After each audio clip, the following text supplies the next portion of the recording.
warahmatullahi wabarakatuh. Halo teman-teman obrolan kita. Welcome back to obrolan kita.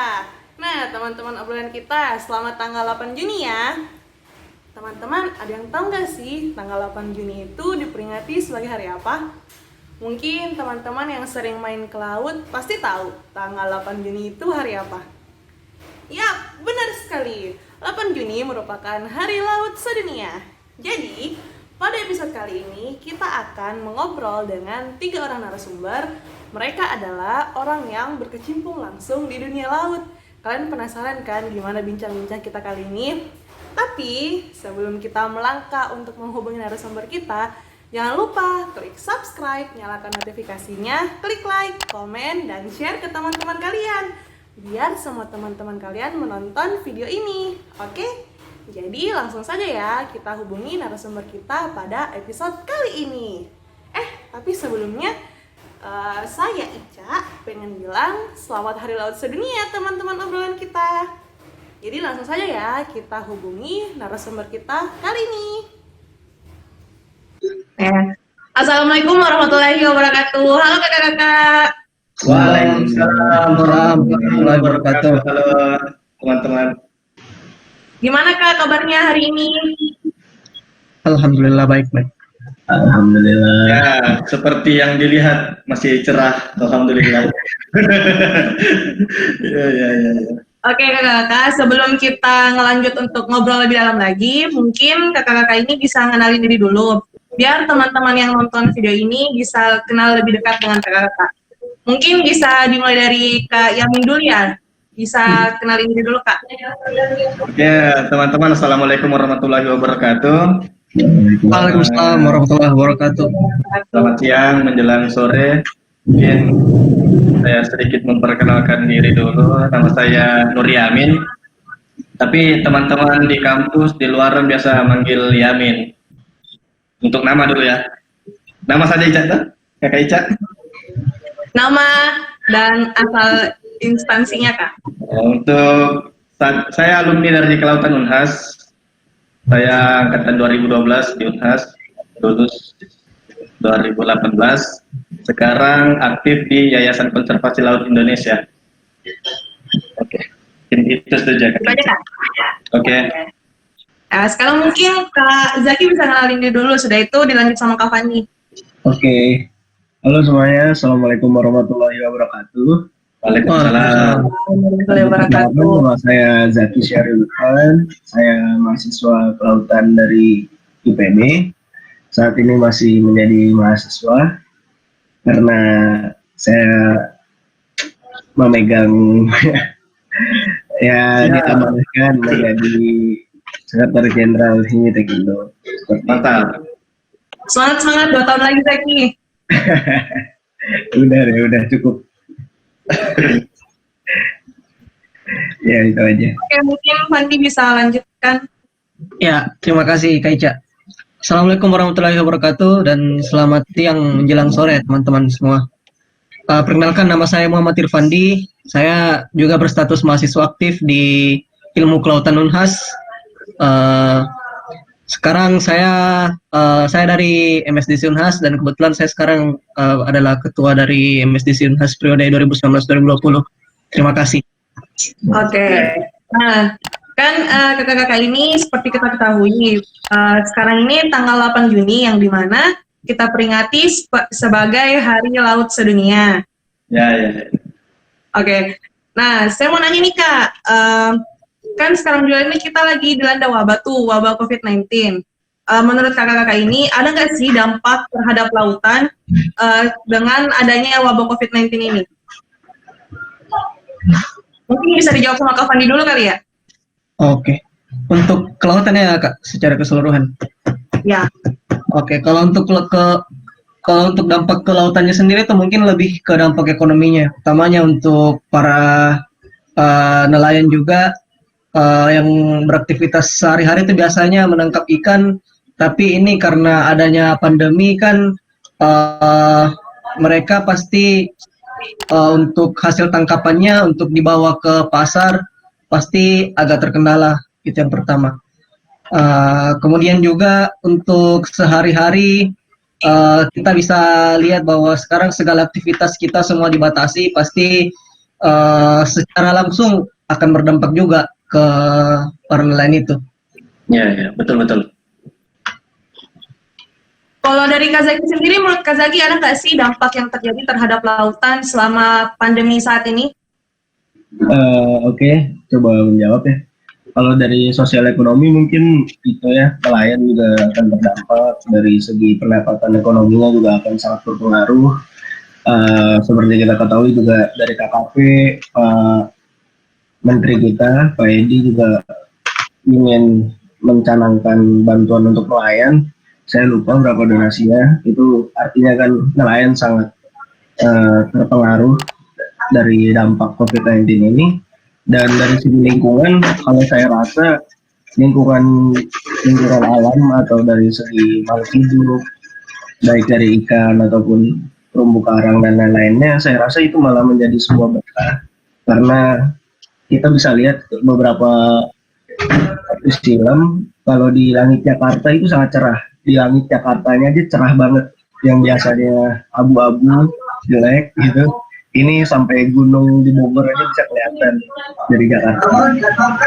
Ini dari laut itu sangat terdampak. Tapi kita perlu ingatkan kalau misalnya pembuangan masker kan kalau masker sekali pakai itu rawan dibuangnya kan rata-rata bisa bermuara ke laut seperti itu. Jadi itu yang perlu saya rasa kita ingatkan ke masyarakat. Sekian. Nah, kan tadi Kak Zaki dan Kak Pandi udah bilang tuh tentang dampak yang terjadi di daerah lautan selama COVID-19 ini. Nah, kalau dari Kak Yamin sendiri, dari perwakilan YKL, ada nggak sih survei yang udah dilakuin selama COVID-19 ini untuk melihat dampak pada ekosistem laut dan masyarakat pesisir yang tinggal di sekitarnya, Kak? Ini saya ada sedikit informasi untuk teman-teman. Mungkin sudah ada yang tahu juga, sudah pernah membaca di artikel ataupun berita terkini di Makassar.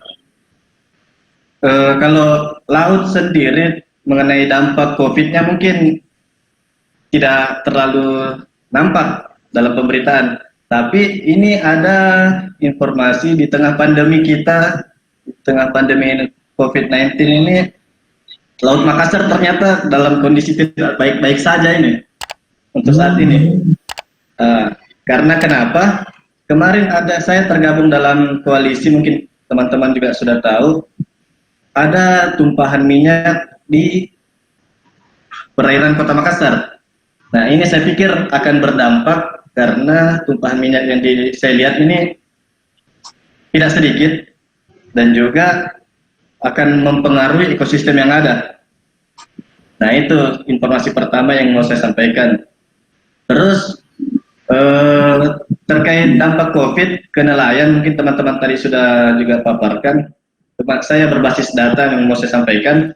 Di lingkup Sulawesi, di Gorontalo, saya pernah baca sedikit, itu pemerintah provinsi dia membeli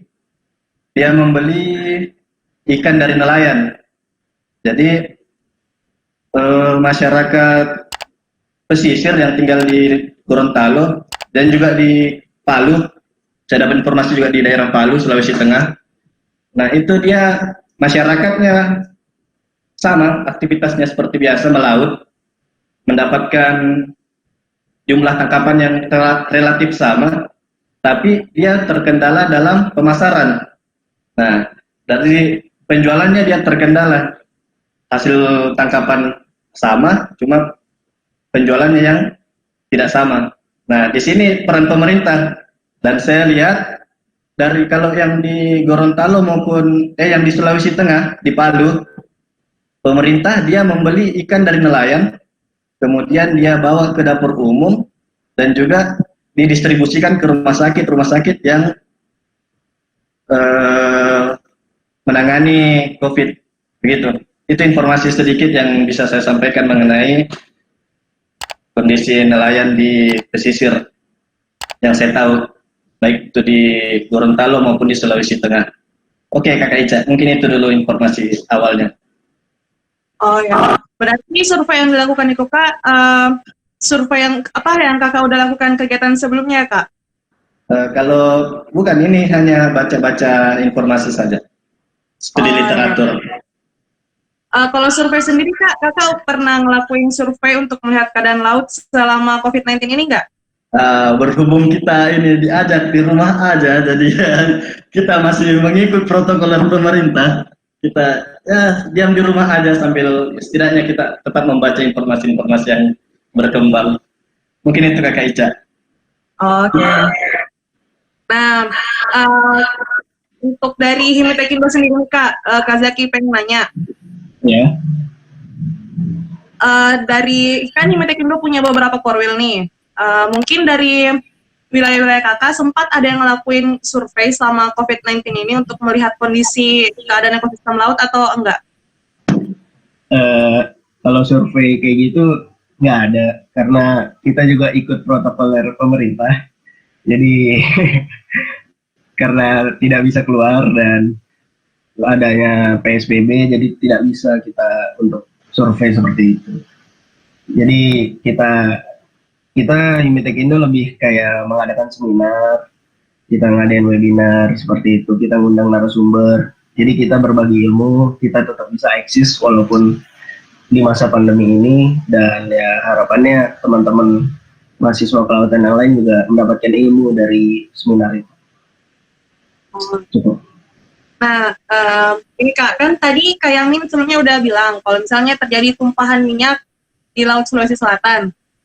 Di Kota Makassar ya lebih tepatnya. Ya, di Kota Makassar. Nah, menurut Kak Fandi sendiri, dari hasil tumpahan minyak tersebut, seberapa besar dampak yang dihasilkan dari tumpahan minyak tersebut untuk lautan kita, Kak? Menurut Kak Fandi gimana? Oke, terima kasih Kak.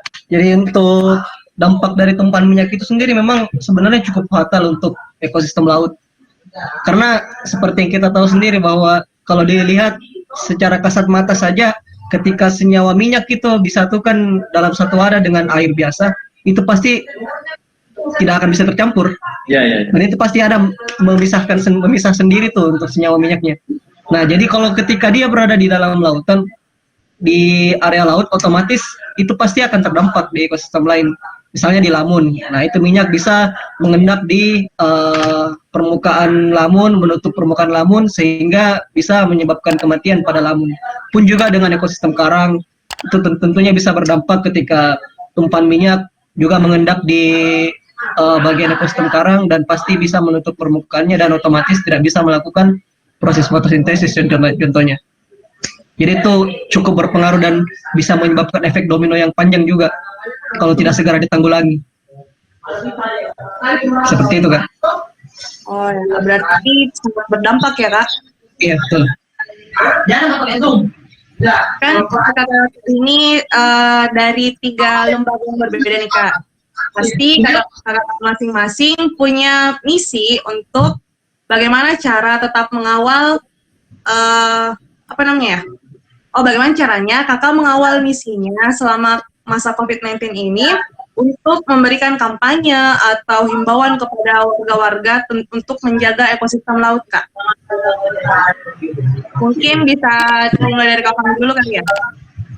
Oke, jadi untuk selama pandemi ini bagaimanapun kita sebagai saya juga dan teman-teman hari ini yang ditemani masuk di podcastnya Kak Ica, tentu yang bergerak di bidang konservasi juga dan pasti punya misi utama untuk melindungi ekosistem.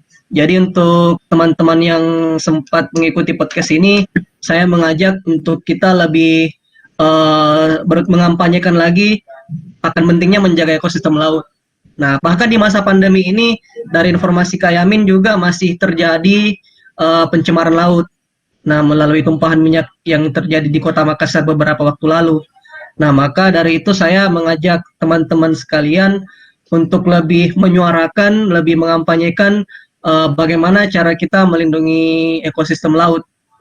Nah, misalnya dengan di kehidupan sehari-hari yang kita bisa terapkan itu, contoh kecilnya dengan tidak membuang sampah sembarangan, dan tidak menggunakan plastik yang sekali pakai, itu kalau bisa dikurangi juga. Nah, kalau saya yang utama untuk teman-teman, untuk dasarnya dulu bisa dimulai dari situ.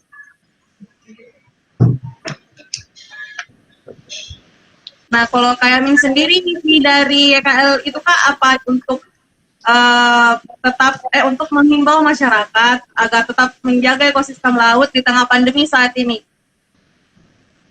Sebenarnya YKL itu memiliki sebuah program nama programnya itu edukasi maritim. Jadi sebelum pandemi COVID-19 kemarin, kita Yayasan Konservasi Laut Indonesia bekerja sama dengan Pinisi Pusaka Indonesia itu melakukan edukasi ke anak-anak sekolah. Jadi betul yang dikatakan Kakak Pandi tadi mengenai penggunaan plastik sekali pakai itu sangat tidak baik. Jadi programnya YKL bersama Pinisi Pusaka Indonesia itu mengedukasi ke anak-anak sekolah yang ada di Kota Makassar. Kemarin sudah berjalan, ada 4 sekolah yang sudah terlaksana. Kita bawa mereka jalan-jalan menggunakan kapal pinisi yang ada di Pantai Losari. Selama di kapal kita berlayar menuju suatu pulau yang ada di Kota Makassar. Selama perjalanan kita mengenalkan ekosistem laut dan juga bahayanya sampah plastik.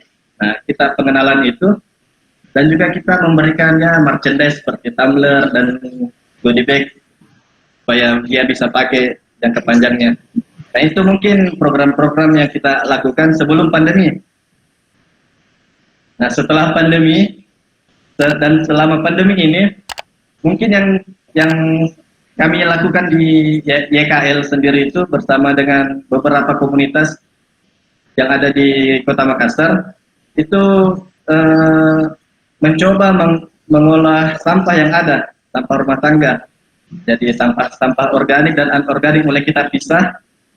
Terus yang organik kita coba jadikan kompos. Intinya di rumah aja kita bisa melakukan sesuatu yang bermanfaat untuk lingkungan gitu.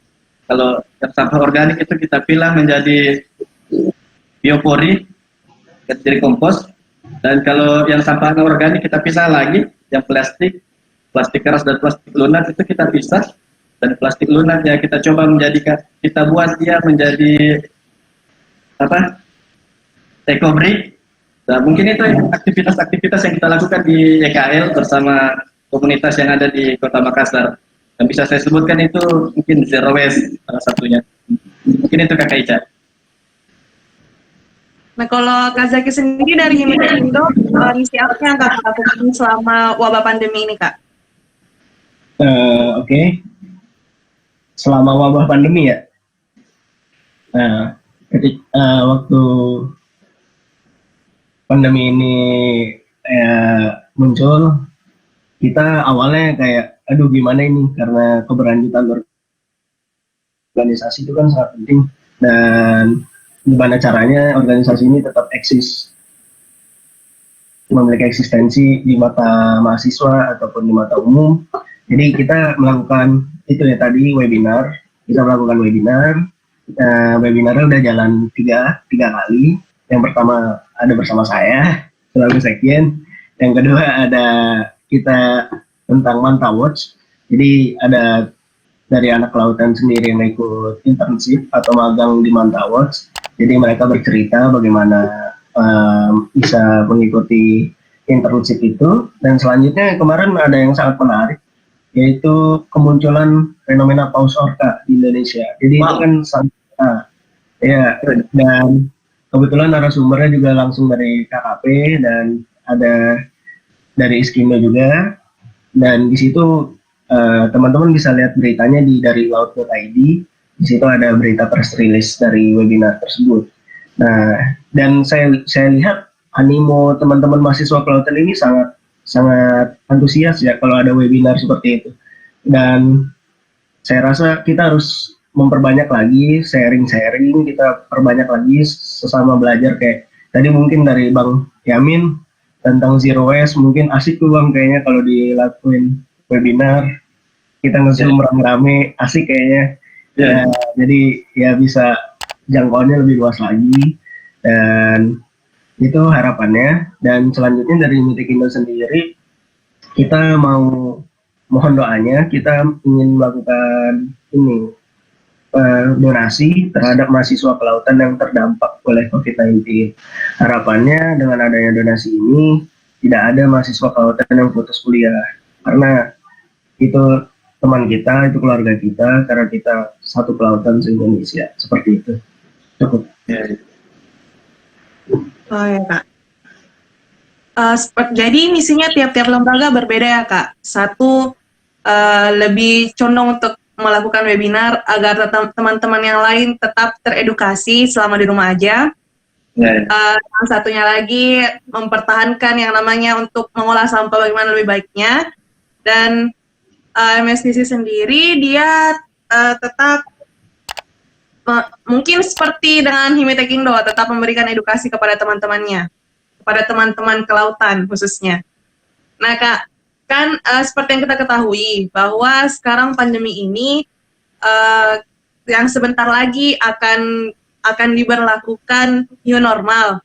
Nah, selama itu kita disuruh untuk mencuci tangan, menjaga jarak, dan menggunakan masker.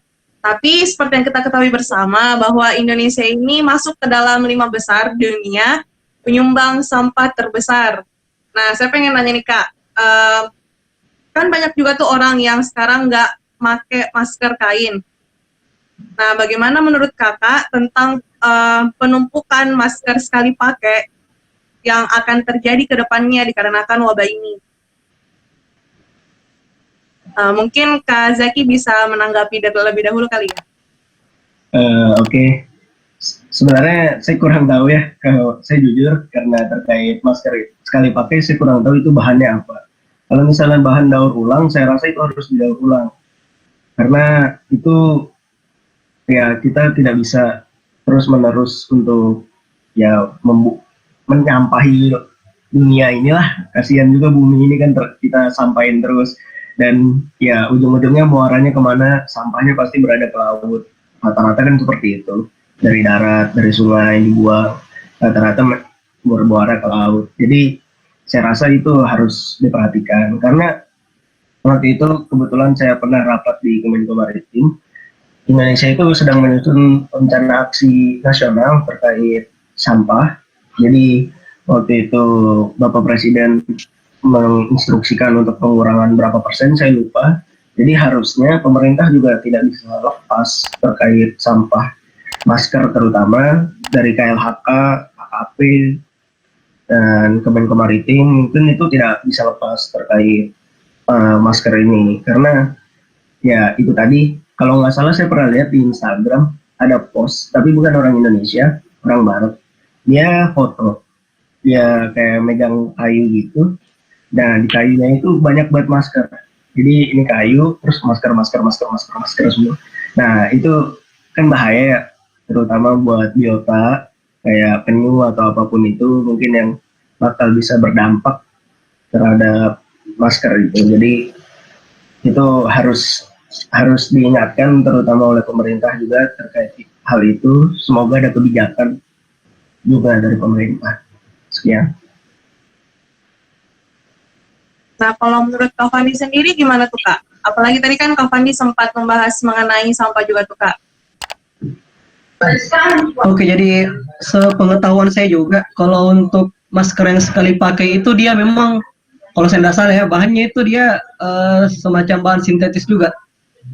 Nah, jadi dia agak sulit terurai. Itu yang pertama untuk di lingkungan ini, untuk yang masker sekali pakai ya.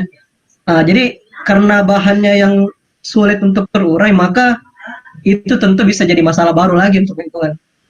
Karena pertamanya dari di rumah sakit itu kan pasti dia pakainya masker yang sekali pakai. Nah, kalau masker sekali pakai itu pengelolaan pembuangannya itu tidak baik, dibuang sembarangan, apalagi dibuang langsung ke laut misalnya, itu tentunya pasti jadi masalah baru untuk lingkungan kita. Nah, maka dari itu untuk masker sekali pakai, apalagi penggunaannya untuk sehari-hari di kehidupan masyarakat, disarankan untuk menggunakan masker kain aja. Karena dari saran dari pemerintah pun banyak saran-saran dari lembaga terkait juga, mereka menyarankan untuk penggunaan masker kain. Kalau saya tidak salah, WHO juga menyarankan hal tersebut. Karena masker kain itu bisa dipakai, dicuci, baru bisa dipakai berulang lagi. Saya begitu, Kak. Nah, kalau dari Kak Yamin sendiri gimana, Kak? Kalau saya melihat di sini kita harus petakan, kita harus bagi, dan kita harus tahu sampah atau limbah-limbah yang ada terkait pasca COVID ini memang perlu ditangani dengan serius. Kenapa saya bilang dengan serius? Harus dengan serius. Butuh koordinasi antara dinas kesehatan dan dinas kebersihan, dan juga dinas-dinas terkait mengenai pasca COVID ini. Kita bicara bukan hanya mengenai masker, tapi juga terkait APD. Jadi sepengetahuanku, mungkin saya kurang paham juga. Kalau limbah dari rumah sakit, limbah dari rumah sakit itu sebelum dibuang ke keluar, itu memang ada pengelolaan B3 kalau tidak salah. Iya. Jadi sebelum limbah-limbah dari rumah sakit, baik itu yang padat maupun cair ataupun yang gas, itu ada pengelolaan tersendirinya. Nah, tapi ini kita tidak bisa tahu bagaimana pengelolaan dari limbah-limbah yang masyarakat pakai.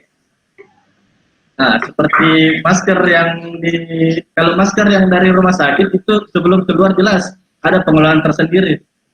Nah, tapi masker-masker yang dipakai dari masyarakat biasa, nah ini yang kita tidak bisa kendalikan menurutku.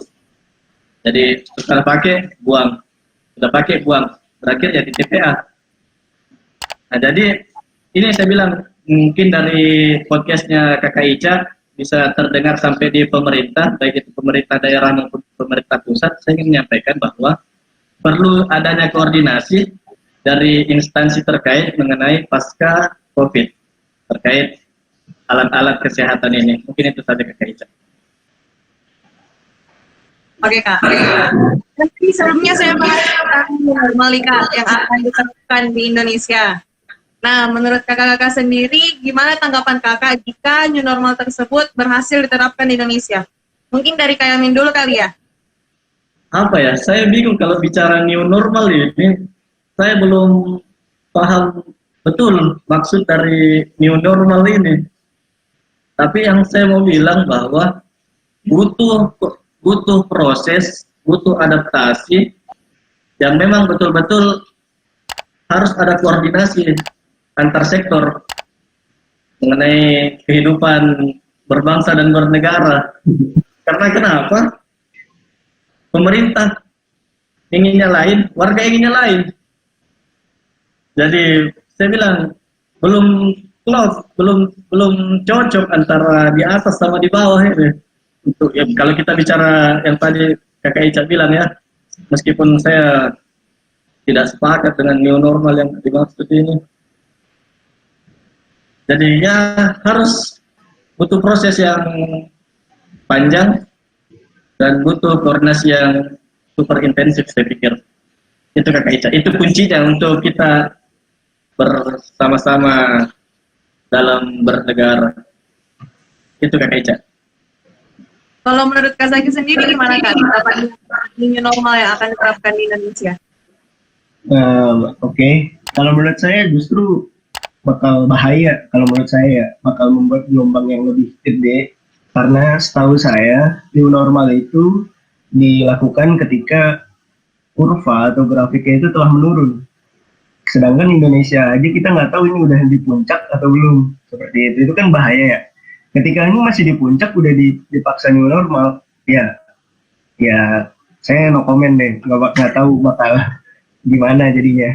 Karena yang kita tahu sendiri kayak di Korea itu kan udah nol beberapa waktu lalu, udah tidak ada ini lagi, new normal ada lagi, lockdown lagi. Sedangkan Indonesia ya saya nggak tahu, ya saya udah benar-benar no comment. Itu saya bilang tadi butuh koordinasi antar sektor supaya jelas data valid, action konkret.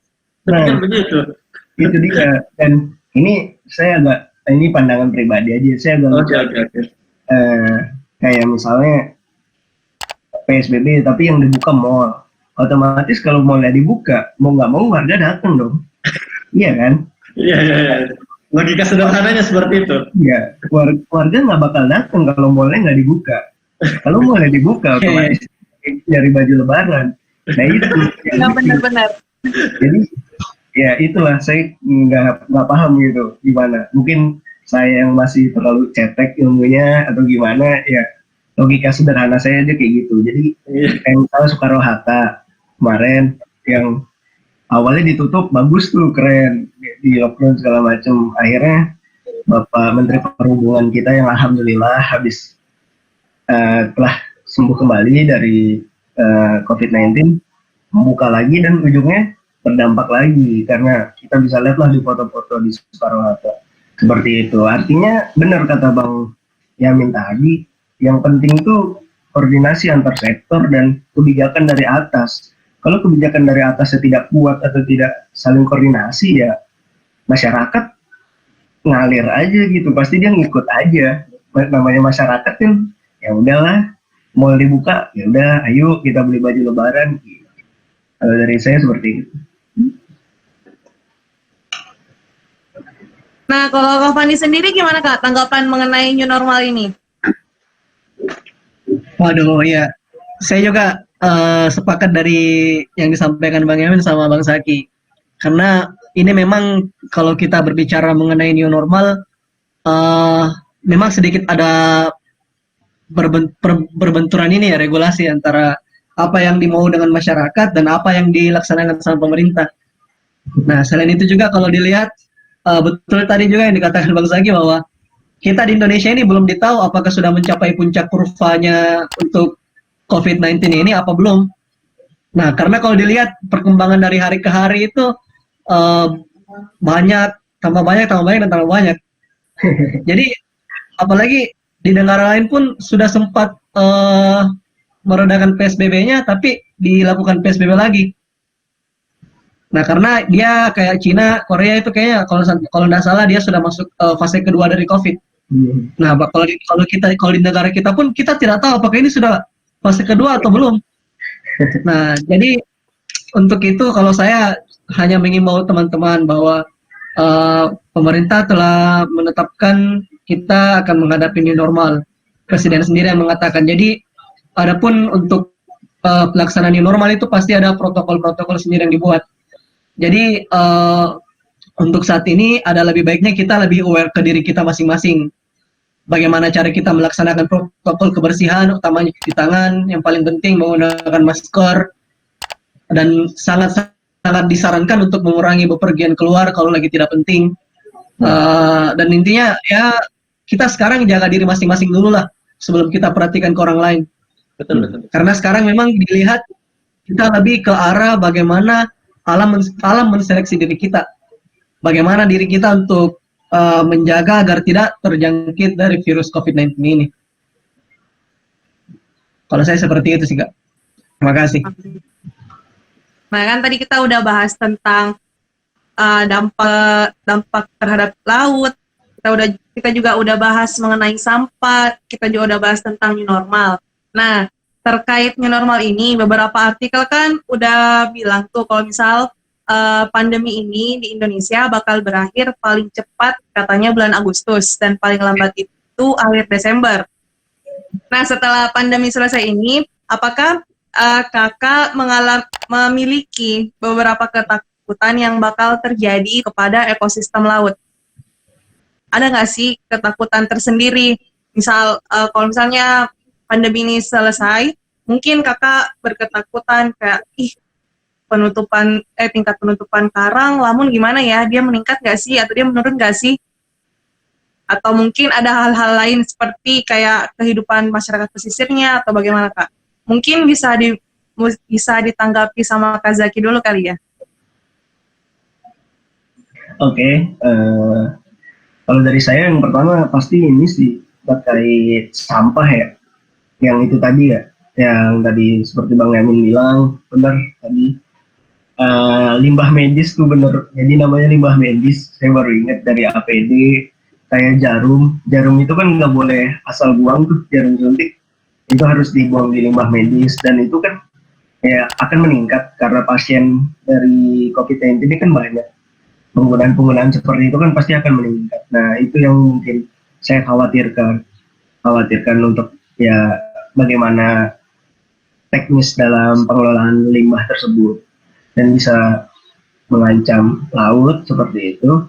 Dan yang saya takutkan lagi bukan pascanya sih, ketika pandemi ini dari masyarakat pesisir sih, terutama dari nelayan. Jadi saya lebih khawatir ketika pandemi ini bagaimana mereka bisa survive, karena ya ikan pasti akan ada di laut, tapi itu tadi ketika distribusi untuk penjualannya itu bagaimana, karena pasti rata-rata orang akan lebih suka untuk masak sendiri, atau ya yang lebih berhati-hati lah ketika akan membeli sesuatu, jadi mungkin akan menurunkan daya beli.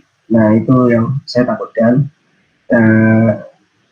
Justru saya ingin ini cepat selesai biar normal kembali, dan harapannya vaksinnya cepat ditemukan, karena seperti dulu kan flu kan juga berbahaya ya, flu biasa itu kan berbahaya, tapi ketika ada vaksinnya ya itu menjadi biasa aja gitu.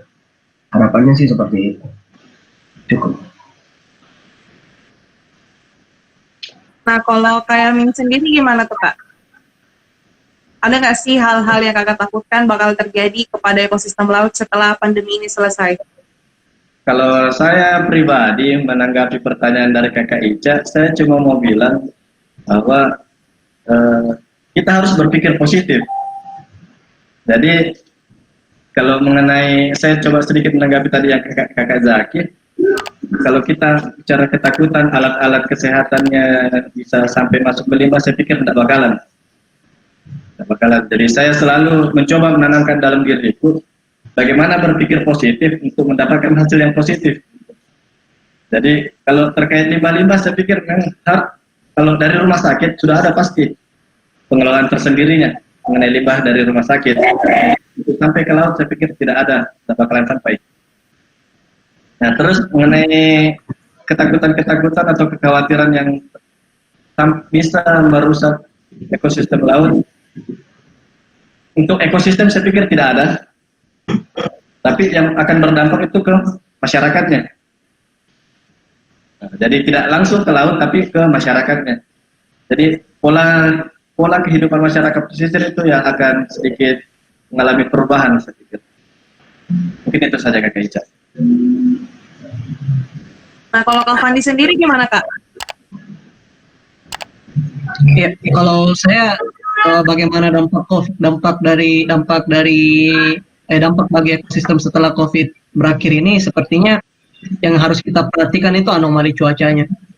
Karena biar bagaimanapun anomali cuaca, temperatur, suhu dan segala macam itu sangat berpengaruh bagi kelanjutan ekosistem. Sebenarnya yang paling berpengaruh ke arah situnya sih, untuk ke masyarakatnya, apalagi aktivitas nelayan ini kan sepertinya tidak terlalu berjalan baik.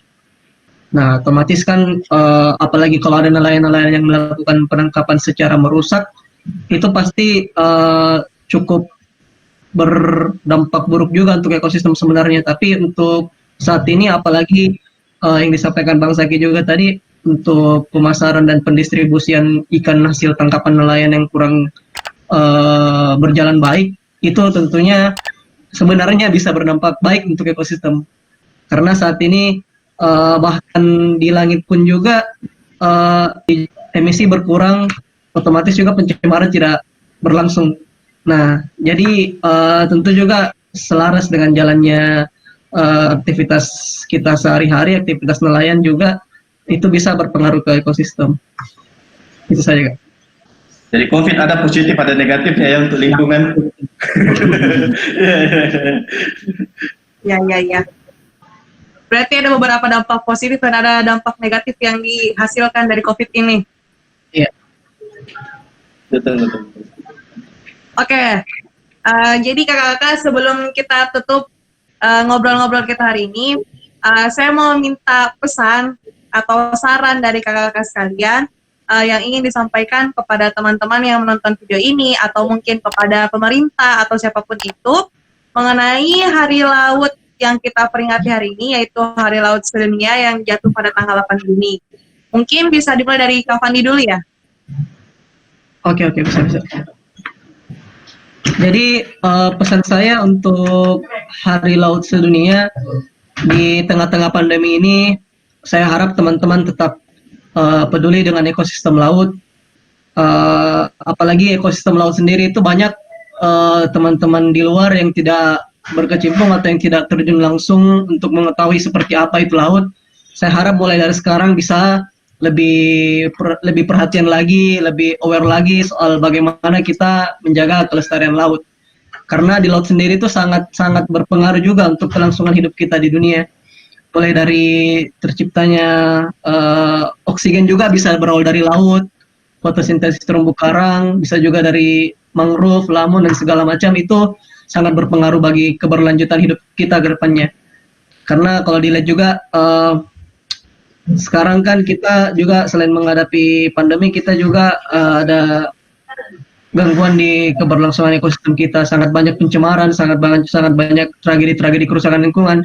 Jadi saya harap teman-teman bisa lebih aware lagi ke ekosistem kita secara khusus di kelestarian lingkungan laut.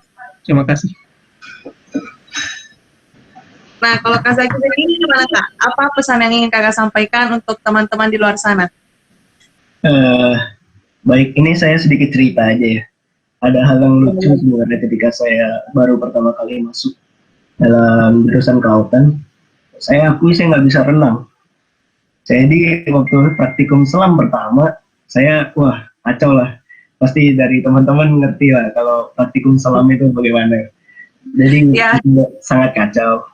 Terus akhirnya karena dididik oleh senior segala macam, saya bisa berenang. Itu saya bersyukur banget karena saya ngalamin lautan Indonesia itu sangat disayangkan ketika teman-teman tidak bisa menyelami. Karena begitu indah, begitu saya rasa banyak banget potensi bisa lihat Nemo yang nggak cuma di TV, nggak cuma di kartun, itu kan priceless ya, nggak ada harganya gitu, dan itu terancam gitu. Jadi kita harus rawat. Dan untuk semuanya buat umum juga, kita tuh dulu besar bukan negara sih, sebelum negara ini terbentuk kan kita dari kerajaan Indonesia besar itu dari lautan. Bagaimana Sriwijaya itu bisa berkembang sampai Malaysia ke atas itu sampai Thailand kalau nggak salah, itu besar dari lautan.